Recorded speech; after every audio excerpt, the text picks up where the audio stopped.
প্রিয় ষষ্ঠ শ্রেণীর পরীক্ষার্থী বন্ধুরা, তোমাদের জন্য এই ভিডিওটিতে আমি আলোচনা করতে চলেছি ক্লাস 6 বা ষষ্ঠ শ্রেণীর ইংরেজি বিষয়ের ফাইনাল প্রশ্নপত্র। বন্ধুরা, ইংরেজি বিষয়ের ফাইনাল প্রশ্নপত্র বা third summative examination question paper 2024, এই কোয়েশ্চেন পেপারটি সিসি পদ্ধতি অনুসরণ করে তৈরি হয়েছে। ফুল মার্ক 70, টাইম 2 ঘন্টা 30 মিনিট। প্রথমে দেখে নাও এক দাগে রিডিং কম্প্রিহেনশন সিন, এটা কিন্তু সিন আছে, তোমরা ভালো করে বই দেখে পড়ে নিও। তার আগে আমি একটু পড়ে দিচ্ছি, জাস্ট পড়ে নিচ্ছি, পড়ার পরে নিচের প্রশ্নের উত্তরগুলো করব। As he came near his village, he met many people he had never seen before. This surprised him, as he thought he knew everyone around his village. They all started at him with surprise. Rip suddenly noticed that his beard had grown a foot long. He saw his village was now larger, with more people. There were rows of houses which he had never seen before. Strange names were over the doors. He found his own house was empty and in ruins. He called loudly for his wife and children. All was silence. The village inn was gone. এবার দেখে নেওয়া যাক। এ দেখে complete the following sentences with information from the text. এখানে 2 mark. Text থেকে উপযুক্ত information বা তথ্য নিয়ে এই শূন্যস্থানগুলো পূরণ করতে হবে। প্রথম এক, এ দাগের 1, Rip came near his village and met many people he had never seen before. 2, Rip thought he knew everyone around his village. B দাগে fill in the following chart with information from the text. Text থেকে উপযুক্ত তথ্য নিয়ে এই চারটি পূরণ করো বা ছকটি পূরণ করো, 6 মার্ক। প্রথম এক দাগে দেখো, একে ইফেক্ট আছে all start at Rip with surprise. দেখো কজে অ্যান্সার হবে Rip suddenly noticed that his beard had grown a foot.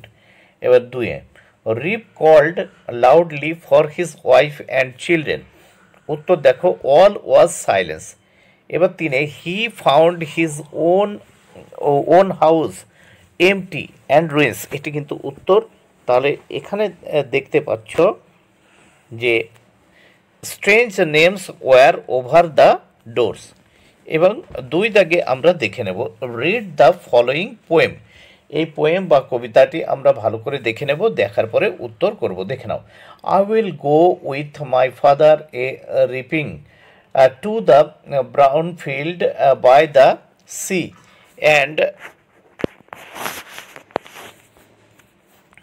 দেখে নাও, I will go with my father a reaping to the brown field by the sea, and the geese and the pigeons and the sparrow will come flocking after me. I will using to the weary reapers with the rain in the heat of the sun, and my father will sing the Saidi song that joys for the harvest done. এইবার দেখো এ দাগে choose the correct answer from the given alternatives. নিচে যে অল্টারনেটিভগুলো দেওয়া আছে তার থেকে সঠিক উত্তরটি বেছে লিখতে হবে, 3 মার্ক।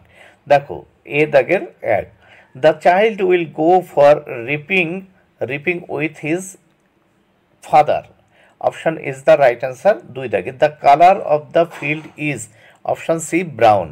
3 দাগে the reapers are, option B wavy. Next আমরা এই প্রশ্নপত্রের নেক্সট পেজ দেখে নেব। নেক্সট পেজে কি বলেছে, বি দাগে দেখে নেওয়া যাক। অ্যান্সার দ্য ফলোয়িং কোয়েশ্চেন, 2টো প্রশ্নের উত্তর করতে হবে, 4 মার্ক। প্রত্যেকটির জন্য 2 মার্ক করে বরাদ্দ। Who will come flocking after the poet, answer the rocks and the crows and the seagull will come flocking after the child. 2 দাগে at what stage of farming is the scythe required, answer Saidi is used during the harvest stage of farming to cut crops and grass. এইবার দেখো reading skill unseen. দেখো এই আনসিনটা ভালো করে দেখে নাও তোমরা, দরকার হলে ভালো করে পড়ে নেবে। দেখো এখান থেকে এনসিনটা পড়ে নিচের প্রশ্নের উত্তরগুলো করতে হবে। There was a once a poor man who had 4 sons. দেখো কোনো একজন দরিদ্র লোকের তার 4 ছেলে ছিল। When they had grown up, তারা যখন বড় হলো, হি সেই টু দেম, তিনি তাদের বললেন, my dear children, you must now go out in the world, তোমাদের পৃথিবী ভ্রমণে বেরোতে হবে। For I have nothing to give you, তোমাদের দেওয়ার মতো আমার কিছু নেই। Make your way to foreign countries, learn a trade and try to succeed and best as you can। এবং তোমাদের পথ হচ্ছে তোমাদেরকে বিদেশের বিভিন্ন দেশে যেতে হবে এবং তোমাদের ব্যবসা শিখতে হবে এবং চেষ্টা করতে হবে যে তোমরা তোমাদের সেরাটা দিয়ে কিভাবে জীবনে উন্নতি করতে পারো। So the 4 brothers got ready for their journey, সুতরাং 4 ভাই তারা তাদের ভ্রমণের জন্য প্রস্তুত। Took leave of their father, তাদের বাবাকে ছেড়ে তারা চলে যাবে। And went out of the town gate together, এবং তারা শহরের গেট থেকে বাইরের দিকে চলে গেল। After they had travelled for sometimes they came to a cross road that led 4 different directs. কিছু দূর ভ্রমণ করার পরে তারা একটা ক্রস রোডের কাছে এলো এবং সেখান থেকে তাদের 4টে আলাদা আলাদা ডিরেকশন বা দিক নির্দেশ ছিল, সেখান থেকে তারা 4 দিকে চলে যাবে। দেন দ্য ওল্ডেস্ট সন সেইড, তখন তাদের ভিতর সব থেকে বড় ছেলে বলেছিল, উই মাস্ট সেপারেট হেয়ার, এখান থেকে আমাদের অবশ্যই আলাদা হতে হবে। But let us meet again in this at this spot 4 years from today, আজ থেকে 4 বছর পরে আমরা আবার এই জায়গায় মিলিত হব। এবার দেখে নাও এ দাগে কি বলেছে। Choose the correct answer from the given alternatives, নিচের যে অল্টারনেটিভগুলো রয়েছে এখান থেকে সঠিক উত্তর বাছাই করতে হবে। এ দাগের 1, the poor man had, answer C দাগ 4 সন্স। 2 দাগের the poor man wanted his sons to learn a, option A trade. 3 দাগে on reaching the cross roads the son decided to, option B separate.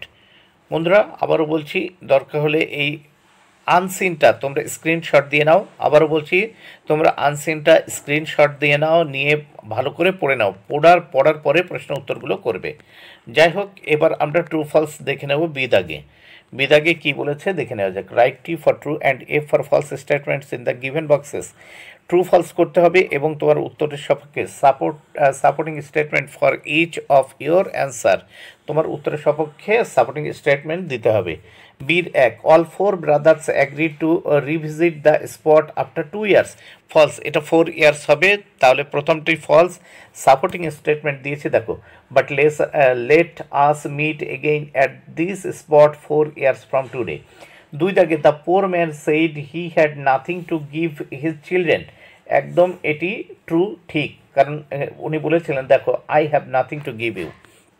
3 দাগে the proposal for separation on the cross road came from the youngest son, দেখো চৌমাথাতে এসে যে proposal বা প্রস্তাবটা দিয়েছিল ছোট ছেলে, ভুল, এটি দিয়েছিল বড় ছেলে। দেখো the oldest son said we must separate here, তাহলে তোমরা দেখে নিলে এটাও অবশ্যই স্ক্রিনশট দিয়ে নিতে পারো। নেক্সট আমরা দেখে নেব পরবর্তী পেজ। এখানে দেখো আনসিনটা তোমরা স্ক্রিনশট দিয়ে নিয়ে ভালো করে পড়ে এই প্রশ্নের উত্তরগুলো করবে। আমি এখানে এটা আর করলাম না। সি দাগের 1 দেখে নেওয়া যাক। এখানে 3টি প্রশ্নের উত্তর করতে হবে, 2 করে 6 মার্ক। আমি প্রশ্নটা জাস্ট পড়ছি। When did the poor man অ্যাক্সড children to go out into the world. 2, in which direction did the cross roads lead. 3, what did the sons do before their journey. এবার দেখো grammar and vocabulary, এই গ্রামারগুলো আমি করে দিচ্ছি। দেখো 4 দাগে feel in the blanks with suitable article and preposition, 4 mark. এই article and প্রিপোজিশনের জন্য প্রত্যেকটির জন্য 1 মার্ক করে বরাদ্দ। দেখো দেয়ার ওয়াজ অনস এ লিটল, প্রথম শূন্যস্থানে a, little girl who lived in the, দ্বিতীয় শূন্যস্থান the middle of a deep, তাহলে এখানে এ হবে dark forest along with her parents, along with. Next আমরা 4 দাগে দেখব, 5 দাগে দেখব identify the types of sentence given below. নিচে কোন ধরনের সেন্টেন্স আছে সেই সেন্টেন্সগুলো আইডেন্টিফাই করব, এর জন্য 4 মার্ক, প্রত্যেকটির জন্য 1 মার্ক করে বরাদ্দ। 5-এর 1 হোয়াট ফান দে হ্যাড, এটা এক্সক্লামেটরি সেন্টেন্স। 2-এ may God have mercy, optative sentence.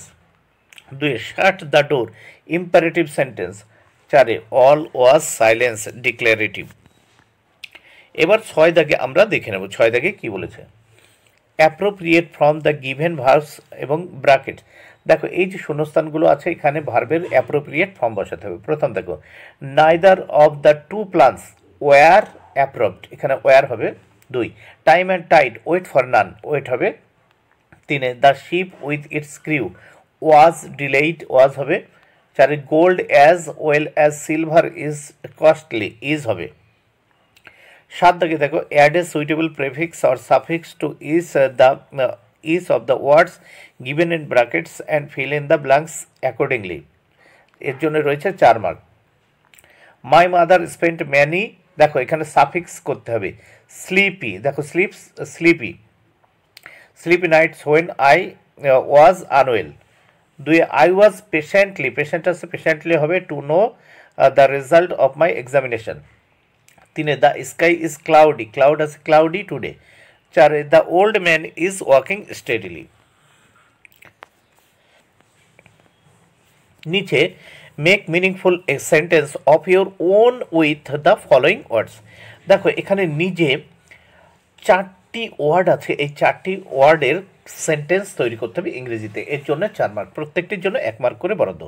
8-এর 1 excited, excited দিয়ে করতে হবে। The excited crowd gathered around the stage.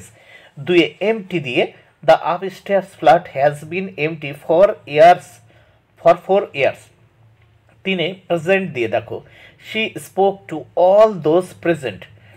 এবং 4 ব্রেভ দিয়ে they made a brave attempt to save the child, they made a brave attempt to save the child.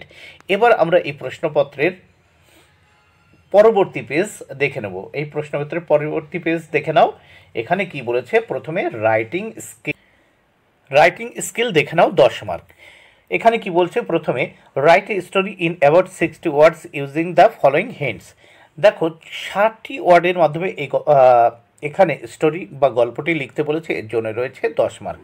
কি বলেছে দেখো, a sailor and his friends landed on an island, started cooking, island shook, the island actually a huge sea creature in reality, sailor and his friends fled to the sheep.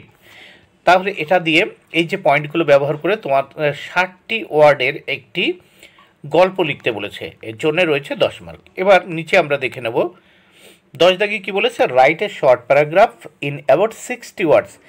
60টি ওয়ার্ডে একটা ছোট paragraph লিখতে বলেছে। Describing your favourite season, তোমার প্রিয় ঋতু সম্পর্কে। এখানে দেখো নেম অফ দ্য সিজন, ঋতুর নাম লিখবে। ফ্লাওয়ার্স অ্যান্ড ফ্রুটস, ওই ঋতুতে কোন কোন ফুল ফোটে এবং ফল হয়। ভেজিটেবলস, কোন কোন শাকসবজি হয়। ফেস্টিভ্যালস, কোন কোন উৎসব হয়। Why you enjoy it. বন্ধুরা ভিডিওটি ভালো লাগলে অবশ্যই লাইক কমেন্ট শেয়ার করো। Thank you very much, keep watching my